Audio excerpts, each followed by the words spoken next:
My name is Michael James Malone, and I am the only child of James and Erin Malone, as my mother had a difficult birth and was unable to have any more children. James, or Big Jim as his friends call him, is the sole owner of MMM, Malone Milling and Machining. As the name suggests, we specialize in the manufacture of milling equipment and spare parts. The factory is located at a shipyard in Jacksonville near the Jacksonville Naval Base. Over the years, my father has not only earned an excellent reputation, but also built a thriving business that employs more than 300 people with varying levels of skill. I have been working with my father since the day I learned how to turn a screw and hold a wrench. I was trained by the most experienced and qualified specialists for each type of equipment in our factory. My father insisted that I learn all the processes from scratch and work my way up the career ladder. There were no silver spoons or special privileges in our family. After graduating from high school, I decided that a college education would not benefit me or my future, but I enrolled in evening classes at a local business college to earn a degree in business. One evening, while I was studying in the college library waiting for my second class to start, I met an angel with red hair, green eyes, and freckles on her face, Mary Elizabeth McFadden. She was about 5 feet 2 inches and weighed about 105 pounds, soaking wet, with a perfect figure. She was studying to be a paralegal. We liked each other and agreed to meet again, which turned into frequent dates and eventually a serious relationship. To say that our sex life was great is an understatement. We were like two rabbits trying to outdo each other in the pleasure we gave our partner. We knew we were deeply in love, but decided to wait until we finished school before taking the next step of getting married. During this time, I continued to work full-time at MMM, while Mary worked as an administrator at the Duval County District Attorney's Office. After graduating, I began performing more general supervisory and administrative functions, preparing to become the successor in managing the MMM plant. Mary got a job as a paralegal at the District Attorney's Office, and it was time to start our life together. We were married in a local Catholic church and moved into a house owned by MMM, along with leased cars also controlled by the corporation. These amenities were provided by the company as part of my compensation package. As we started our life together, we were both determined to start a family, and shortly after our first anniversary, Mary announced that she was pregnant. Both families were thrilled with the news. 8 months later, we were blessed with the birth of twins. Sean James and Erin Margaret were born, and our families were overwhelmed by the miracle that had happened to us. Our quiet life quickly changed to the hectic lifestyle associated with raising twins.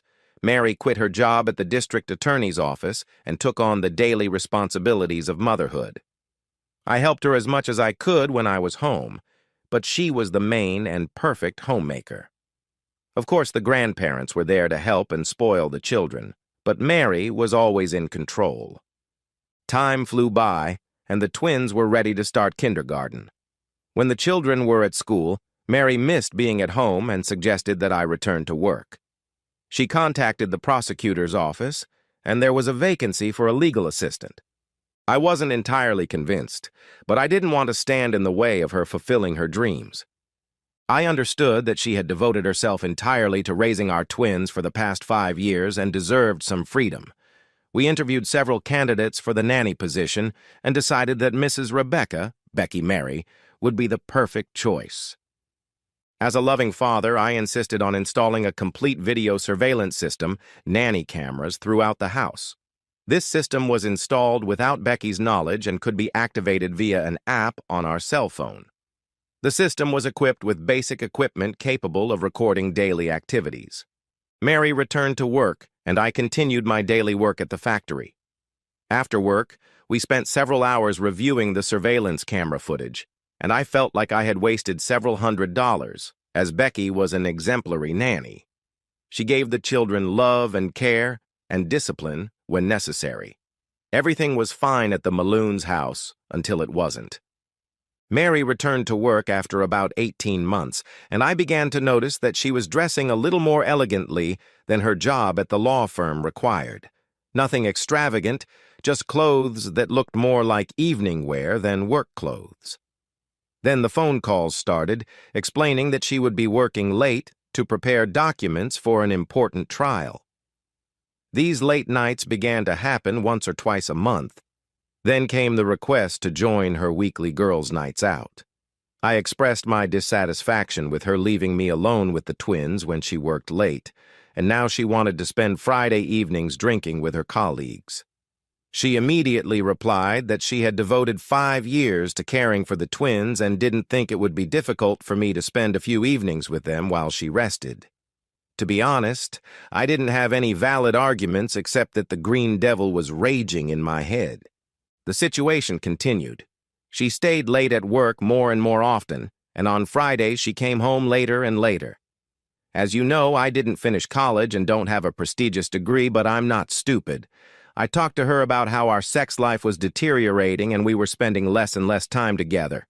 She just brushed off my concerns without giving any acceptable explanation and continued her new lifestyle. After a few months, I finally lost my patience. I explained to her that we were no longer acting like a loving and caring family, but like people with different goals, and that if we weren't careful, it could lead to serious consequences. She snorted that she was fulfilling her share of the family responsibilities and that I was just jealous of her ability to have fun with her friends. I told her that might be true, but that tomorrow night I planned to send the twins to spend the night with their parents, and we would have a serious talk about where our marriage was headed. She gave me an angry look, went into our bedroom, and locked the door. This upset me greatly, and I insisted that she open the door. When she refused, I kicked the door open, explaining that it was my bedroom, and if she didn't feel comfortable there, she could find another place to sleep. She went to sleep somewhere else, and there was fear in her eyes. The next morning, I left the house before Mrs. Mary woke up to get the twins ready for school. At work, I arranged with the parents to pick up the children from school and give Mrs. Mary a well-deserved evening off. After work, I stopped in for dinner and returned home at the usual time. As I pulled up to the house, I noticed a car with county license plates parked on the street in front of the house. I knew that paralegals were not entitled to parking privileges, and my wife's car was parked in the driveway as usual. My instincts told me that something unpleasant might be waiting for me. I took precautions by turning on the video surveillance system and, after quickly looking around, began recording video and audio of what was happening in the house. Looking around the living room, I noticed that my wife was sitting too close to a man in a business suit on our couch, and I guessed that he worked in the legal field, as it turned out later. They were engrossed in conversation, and I turned up the volume on my phone to hear what they were talking about. He said he had to tell me himself because he was used to dealing with hostile witnesses. When I entered the house and introduced myself, explaining that I had brought dinner but didn't know we had guests and didn't know if there would be enough food for everyone, I entered the living room. I thought we were going to discuss some differences tonight and agreed to spend the evening together. The man stood up and introduced himself. Good evening, Mr. Malone. My name is Jeff Richards. I'm the Assistant District Attorney for Duval County. May I call you Mike? I doubt it will be a good evening, Mr. Richards. And my friends call me Mike, and my colleagues call me Michael. But you are neither to me. Please call me Mr. Malone. Now, if you'll excuse me, I'll put the food on the table or in the refrigerator. Will you be staying for dinner, Mr. Richards? No, Mr. Malone. Dinner is not necessary, as the outcome of my visit will probably create an atmosphere unsuitable for dinner. As you wish. I'm very hungry, so while you explain your presence in my home, I'll eat my portion while it's hot. I'll put your food in the refrigerator, Mary, and you can eat later when the atmosphere Mr. Richards referred to has cleared up. I left them with their mouths open and went to the kitchen, where I put Mary's food in the refrigerator and set the table for myself. Taking the cutlery and a tray, I returned to the living room, where they were still whispering. I sat down in an armchair and, apologizing, began to eat. So, Mr. Richards, you were going to explain your presence in my home. Mary couldn't help herself. Michael, why are you being so rude? Jeff came to help me explain what happened and help you understand where this is going. Hey! So it's Jeff, not Assistant District Attorney Richards, Mr. Richards, but Jeff.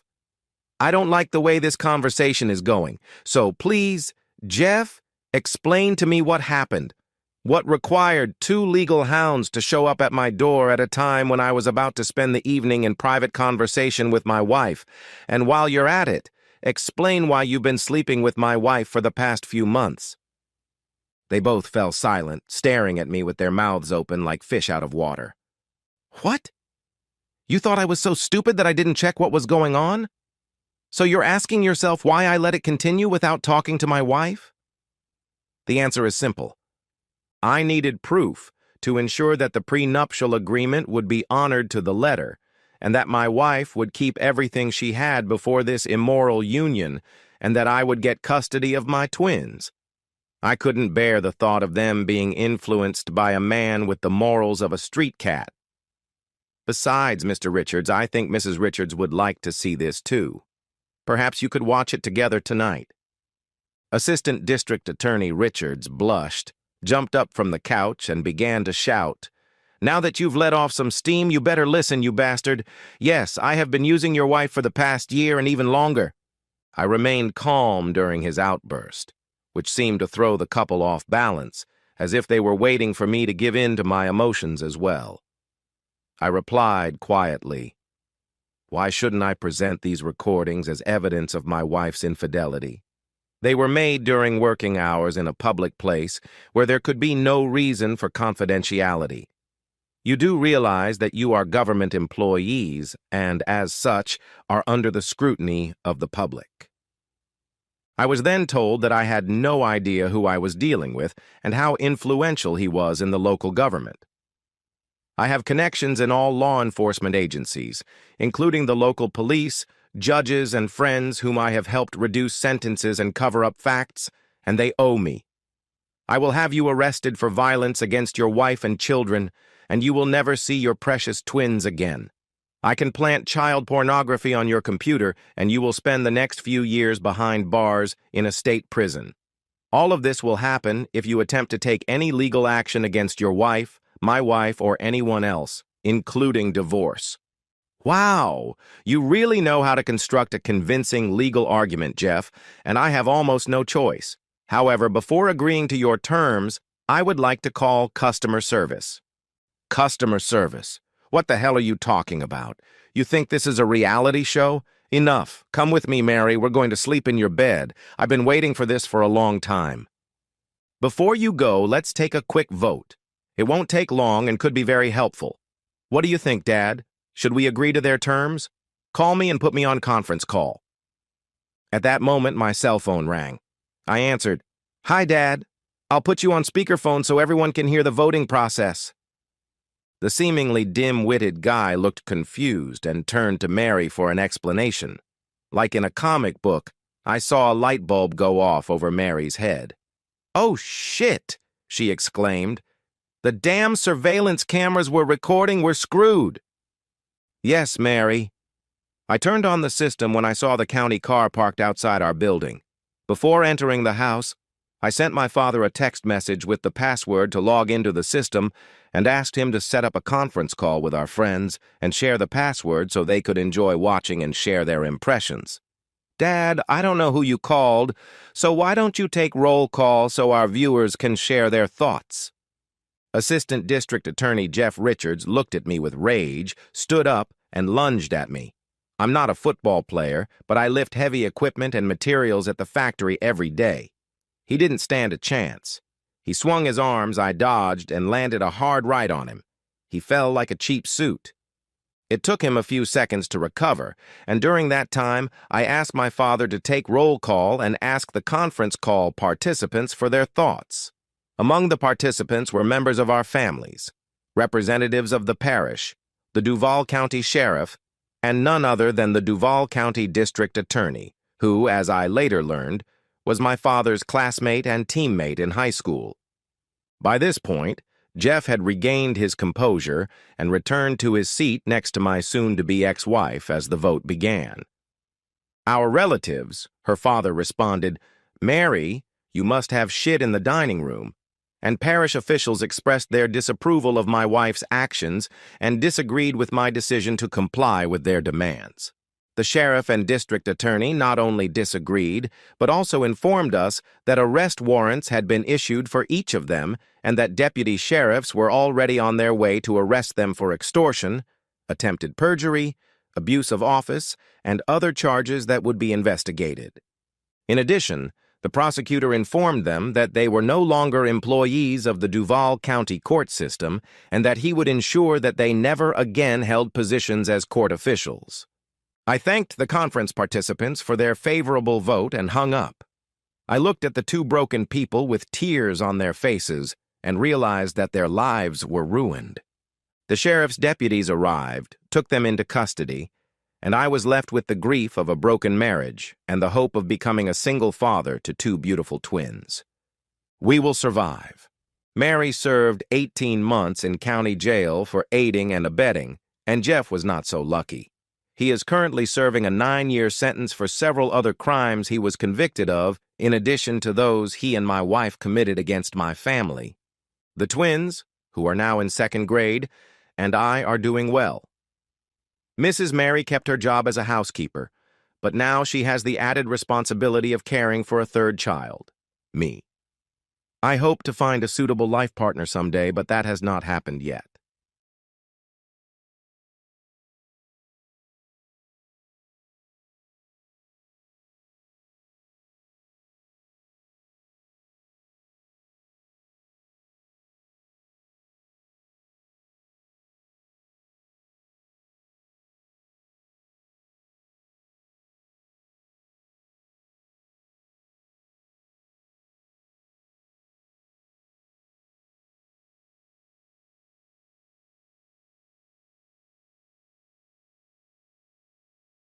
I trembled as I scrolled through the messages.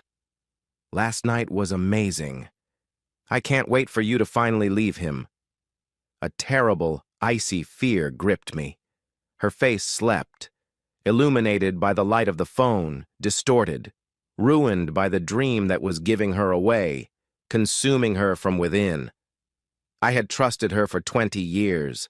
She knew about the ring. She knew everything. Growing up in the suburbs, my name is Alex, and I grew up in a typical suburban town in Connecticut, the kind of place where there are more Dunkin' Donuts than traffic lights, and where everyone knows everything about everyone else.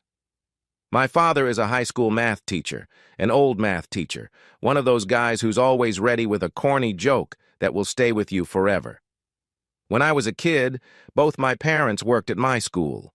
My dad was a teacher, and my mom became a librarian at the local elementary school. We weren't rich, but we weren't poor either. We lived in a small 3-bedroom house with no central heating, almost no insulation, and a backyard so tiny that every year my father tried, unsuccessfully, to grow tomatoes. My older sister Emma was the best student in the family. She got straight A's, was captain of the debate team, and was the teacher's favorite. I was one of those introverted, nerdy kids. I loved video games and learned to program in the hope that it would make me cool someday. A new beginning. Meeting Sarah. The real story began when I was 6 years old. That's when Sarah and her family moved into the house next door. She was 5 at the time, with blonde hair and funny glasses that were so big she looked like an owl. I remember the day they moved in. Their truck was parked 3 houses down from ours. Lisa, Sarah's mom, finally convinced my mom to help them unpack. They were both big Stephen King fans, so they hit it off right away and chatted for hours. Sarah and I found ourselves in each other's company on the same day she arrived.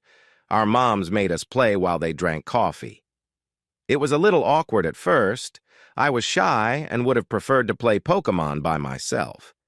But then she saw my Nintendo 64 and beat me at Mario Kart. Blue shells, perfect slides. I didn't stand a chance.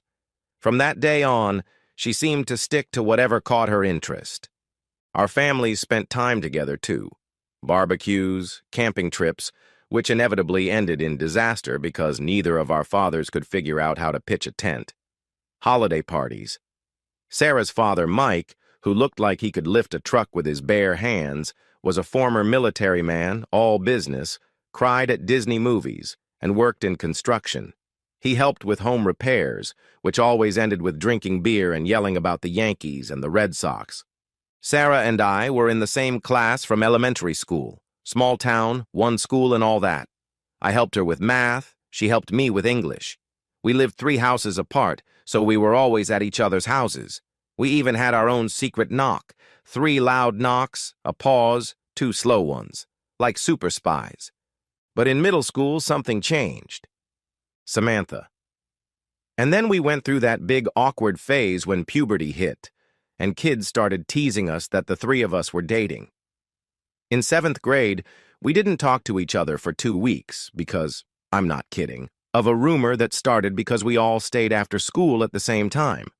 It was Jessica Martinez's idea, who came up with it at lunch, and Sarah ended up yelling at her, and for some reason that was totally fine. I guess that was middle school logic. It seemed to me that our parents always took it for granted that we would get married. They didn't pressure us, but during movie nights in the basement, they would exchange meaningful glances.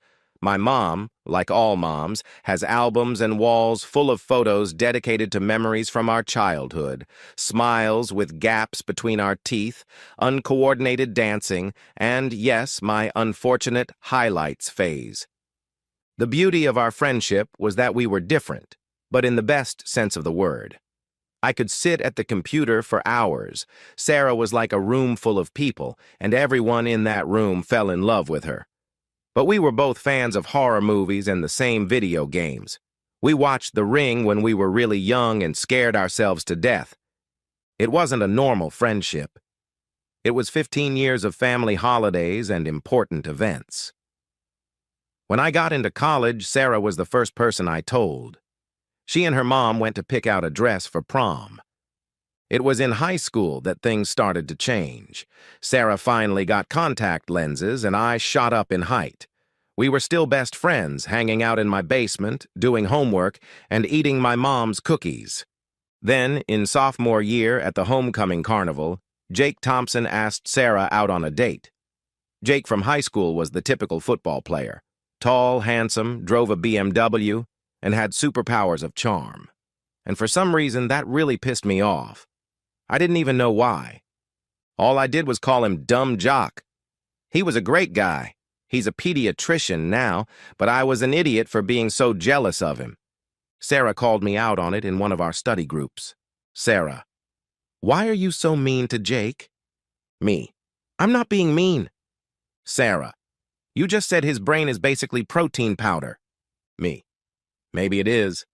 Sarah: oh my God, are you jealous? Me, blushing: what?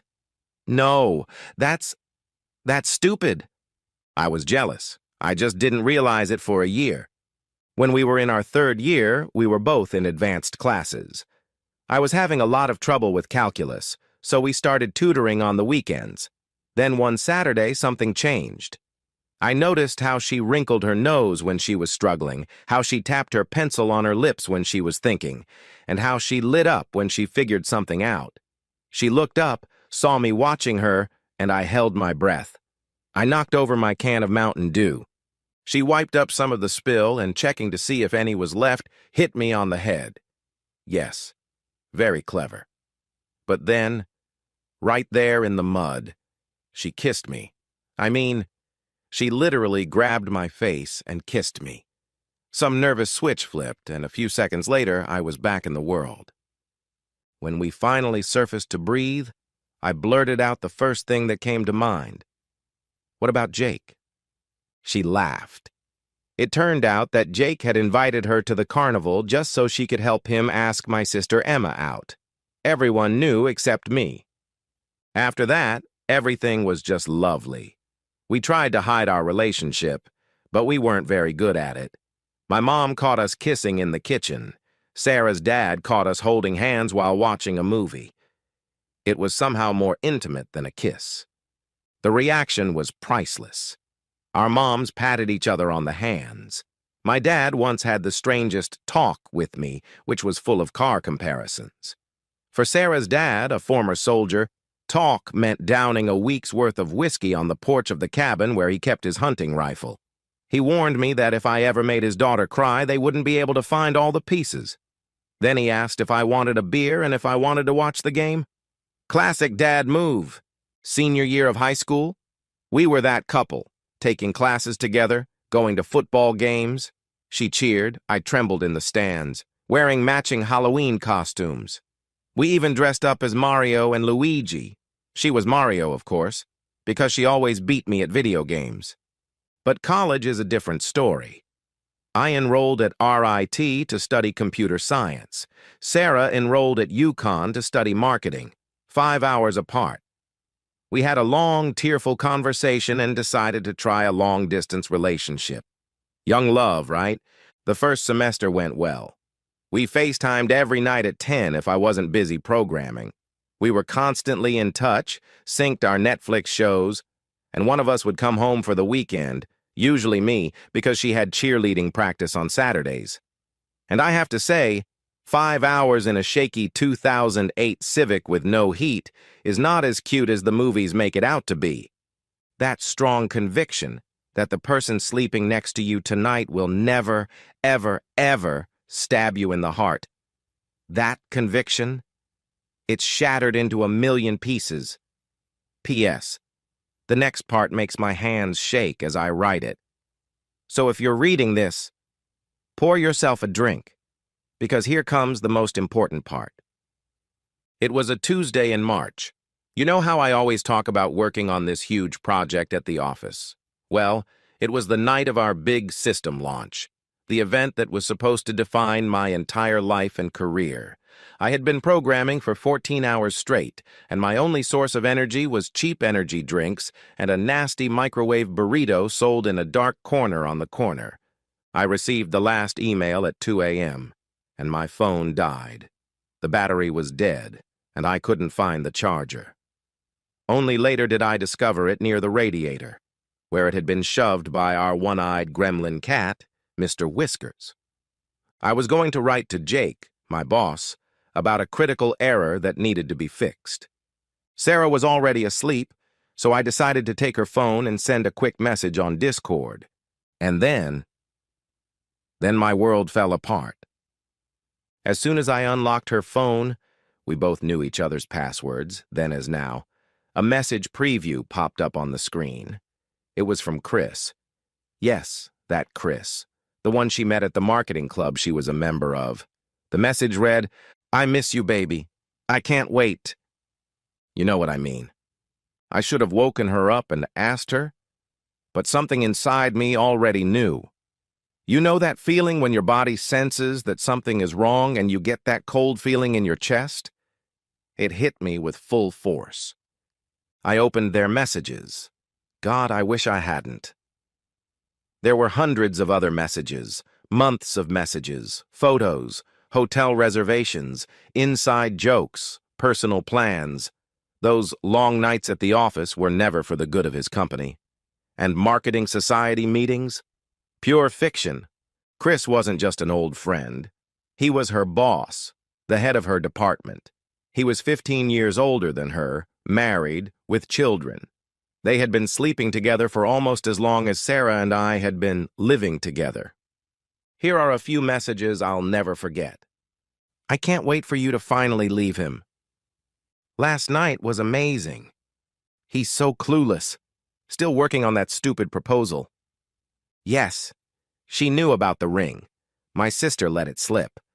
I just sat there, in my own house, frozen on the IKEA couch we had all assembled together, laughing at the Swedish names and missing screws. I sat there, and it felt like hours passed, scrolling through message after message, each one seeming more painful than the last. Then Mr. Whiskers knocked something off the kitchen table. The noise woke Sarah. Everyone needs rituals, and mine in the wee hours of the morning is to stoke the wood stove and sit in the dark, sipping tea while everyone else wakes up to a new day. She stumbled loudly out of bed and asked why I wasn't asleep yet. I didn't say a word. I just picked up her phone. I'll never forget her face. Not the guilt, not the shock, just annoyance, as if I had ruined her evening by finding out what was going on. Then came the strangest conversation in the world.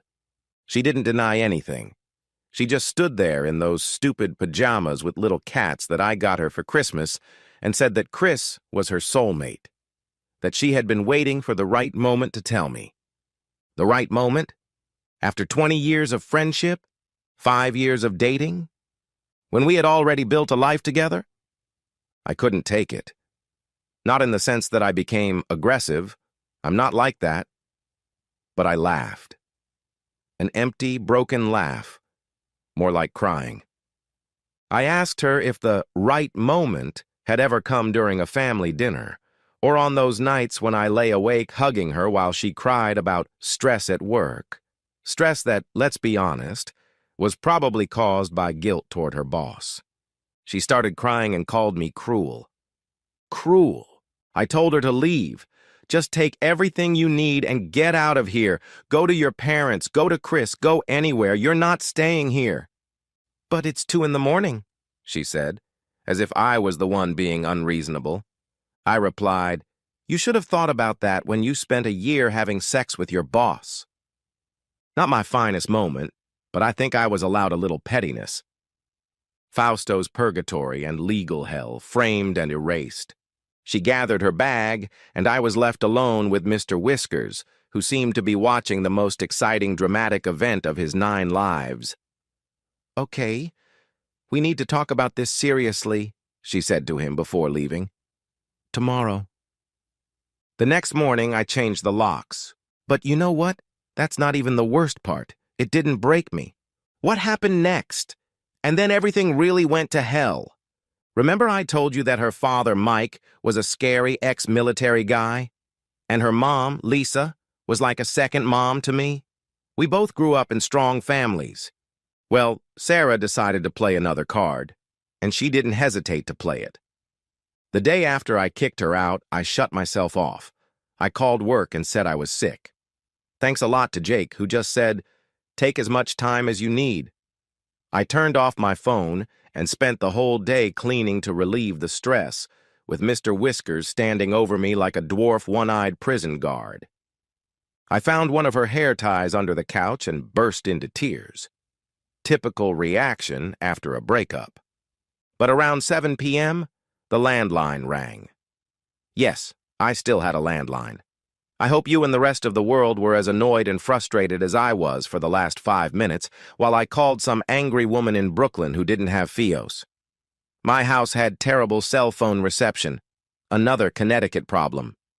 It turned out to be my sister Emma, and she was furious. "What did you do?" she yelled.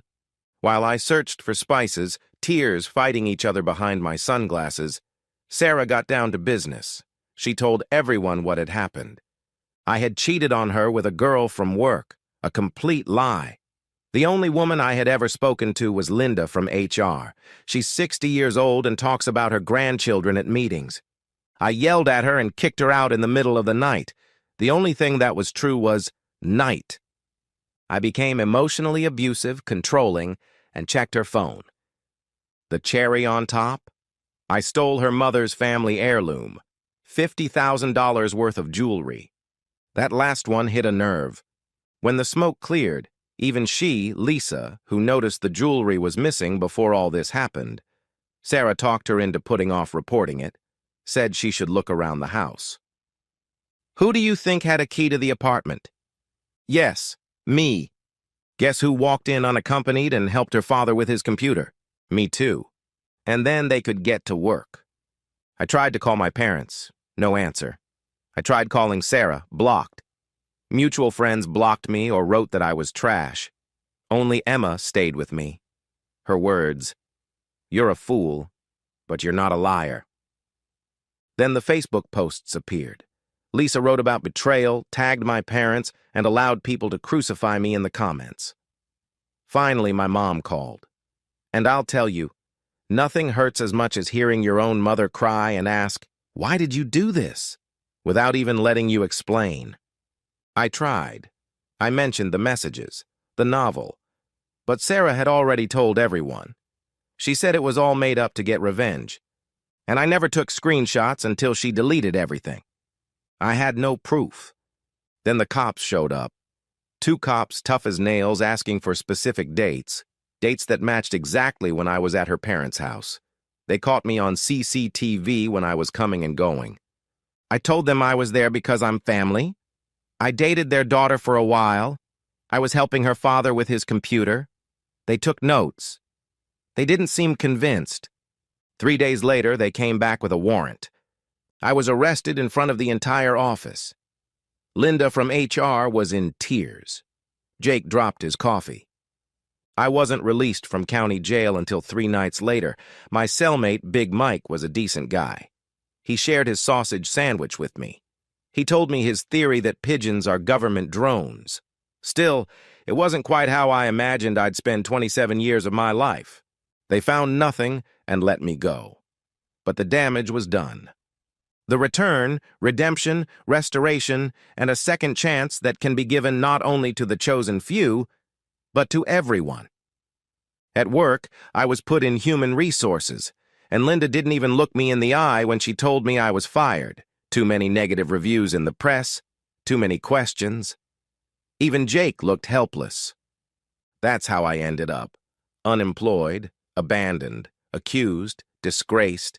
My family considered me the worst of the worst. I had to pay for my apartment. They were going to bleed me dry for court costs. And the only living creature that still believed in me? A one-eyed cat. But you know what the worst part was? That wasn't even the bottom. Sarah wasn't done with me yet. Not even close.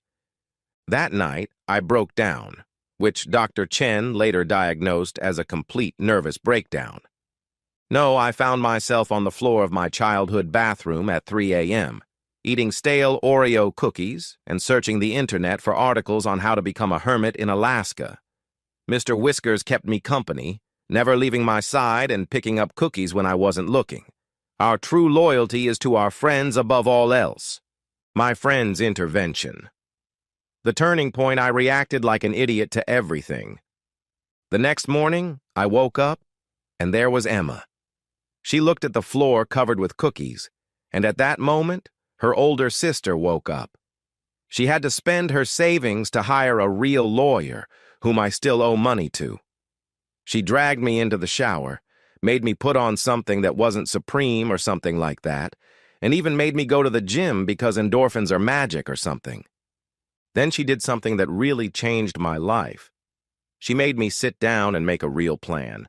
Not some new age, get your act together nonsense. A real hardcore recovery plan, step by step. We even gave it a name, Operation Phoenix. Yes, we're nerds. So what? Emma told me to write down all the details of our conversations, all the false accusations, all the blows that prevented me from finding a job. I started keeping a journal. It sounded absurd, but it actually helped me maintain my balance. I started getting freelance jobs on Upwork. The pay was terrible, but it was a start. I applied for every certification I could afford. I taught myself cloud architecture because apparently that's where all the money is these days. The gym really came in handy when I was feeling down. Italics advertisement, who would have thought? Oh yes, everyone. But I was stubborn. My mood improved only slightly. 12 months later, I had a steady job that paid significantly better than my previous one. I even moved into my own apartment, with a luxurious cat tower and everything else, so Mr. Whiskers is living well. I also made some real friends who listened to my whole story and continued to spend time with me. I even got abs. Okay, too, but they're both worth mentioning. Best of all, my lawyer Maria started smiling at our meetings. A very good sign. Was everything perfect? Number I still had nightmares from time to time. Former acquaintances at the store still looked at me strangely. I still couldn't watch a romantic comedy without feeling indignant. But I wasn't just surviving. I was rebuilding my life. And that's when the universe decided to mess with me again. It was a typical Wednesday evening. I had just finished some intense coding and was about to cook a Thai dish. Pad Thai with extra peanuts, no judgment. Mr. Whiskers was doing his usual pre-dinner dance when I heard a knock at the door. I was paranoid. After everything I'd been through, unexpected guests were unwelcome. The Ring doorbell? Best investment of my life. I glanced at the camera and saw her, Sarah. There she was, in her fancy work clothes, red-eyed and with smeared makeup. My first impulse was to pretend I wasn't home. But then I remembered everything Emma and Dr. Chen had always told me. Look your demons in the eye. Besides, Mr. Whiskers had already meowed, so the secret was out. But here's the thing about hitting rock bottom. When you climb back up, you're a different person. In the past, I would have thrown open the door, ready for a fight or an apology. But the new me? I pressed record on my phone before opening the door. She looked different. Not bad. Just defeated. She tried to hug me. How dare she? I stepped back. "Can we talk?" she asked, as if we were on the set of a TV show called Long Lost Relatives. I let her in, mostly to figure out what was going on, but also because Mr. Whiskers was already staring at her intently with his one eye from the tower. What happened next was strange. She burst into tears, and, to be honest, I felt a drop of justice in her unabashed, ugly crying. Then she laid it all out, and it was all recorded on my iPhone, so no one ever found that recording. Chris was a year-long fling. She once sold her mother's jewelry to pay off one of Chris's gambling debts.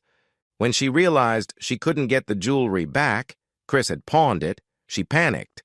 And then she threw me under the bus to save her own skin. Chris eventually dumped her for a 22-year-old intern. And then, these were her actual words. "I'm sorry I called you a liar and ruined your life. I ruined your career, your family relationships, everything, and now I can't look you in the eye. I couldn't tell you I stole the jewelry." My lawyer later told me those were the sweetest words she'd ever heard. Pure gold. As soon as I closed the door, I called Maria. She screamed when I played her the recording. Connecticut has a one-party consent law, and Sarah had just given us a bunch of legal documents. Here's what happened next. We submitted the recording as evidence in the defamation case and civil lawsuit. The family's lawsuit was immediately dismissed. Sarah's family's lawsuit was immediately dismissed. They are not contesting my counterclaim for defamation and emotional distress. Her company conducted a full investigation into her and Chris. Some old friends started calling and apologizing. The best moment? Her mother, Lisa, listening to the confession on tape in the lawyer's office. Seeing her go through her own daughter, who had betrayed her for her jewelry, was just unbearable. I almost felt sorry for her. Almost. That was 2 months ago. Now Sarah and Chris are under investigation for fraud. I won the lawsuit. The terms of the settlement are still being negotiated. My parents have apologized so many times I've lost count. Most of my old friends have reached out, and we've made up. Mr. Whiskers, he got a new luxury cat tower. He deserved it. The money won't make up for a year of damage, but it helps. I paid Emma back. I started a therapy fund. I bought a better car. Goodbye, old beat-up Civic. But most importantly, I got my name back. The local TV station that reported my arrest, they did a story about the false accusations and their real consequences. I got a few job offers, but I'm staying with my company. They've been with me through all of this. Conclusion. Here I am. It's been a year and 4 months since my world fell apart.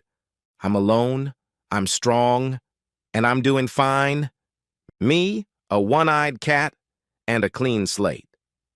I'm not where I thought I'd be at 28, but I'm totally okay with that.